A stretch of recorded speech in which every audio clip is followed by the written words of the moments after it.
The flies in the marketplace. Flee, my friend, into thy solitude.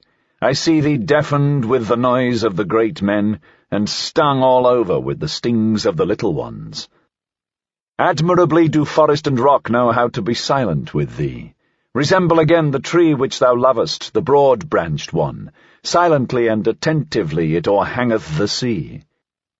Where solitude endeth, there beginneth the marketplace, and where the marketplace beginneth, there beginneth also the noise of the great actors, and the buzzing of the poison flies. In the world even the best things are worthless without those who represent them, those representers, the people call great men. Little do the people understand what is great, that is to say, the creating agency, but they have a taste for all representers and actors of great things. Around the devisers of new values revolveth the world. Invisibly it revolveth.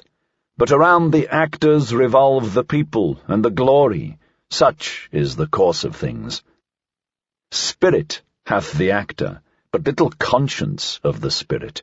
He believeth always in that wherewith he maketh believe most strongly, in himself.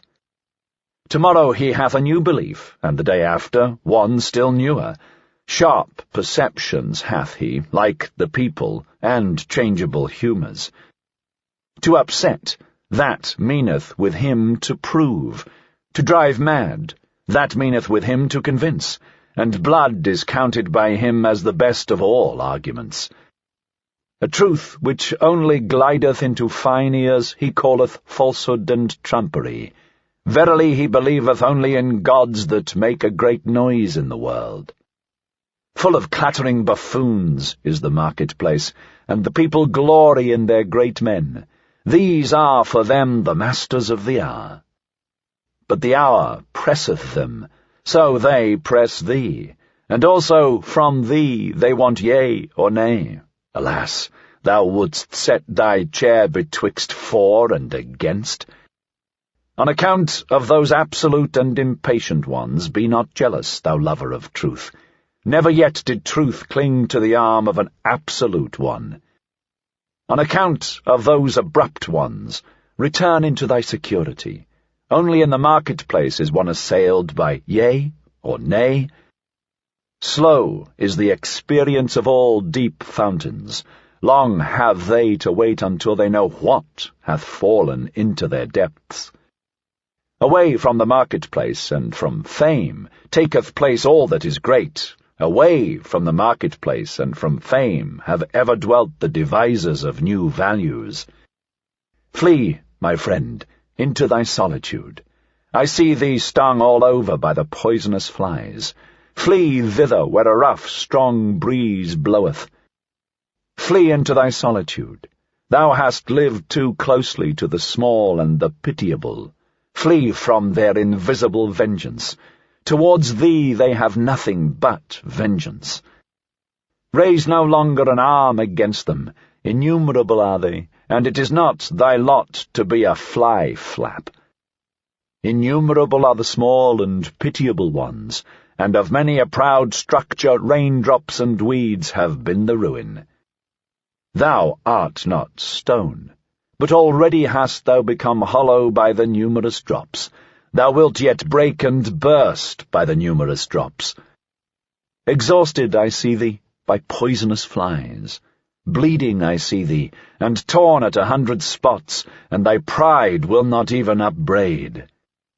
Blood they would have from thee in all innocence. Blood their bloodless souls crave for, and they sting, therefore, in all innocence. But thou, profound one, thou sufferest too profoundly even from small wounds, and ere thou hadst recovered, the same poison worm crawled over thy hand.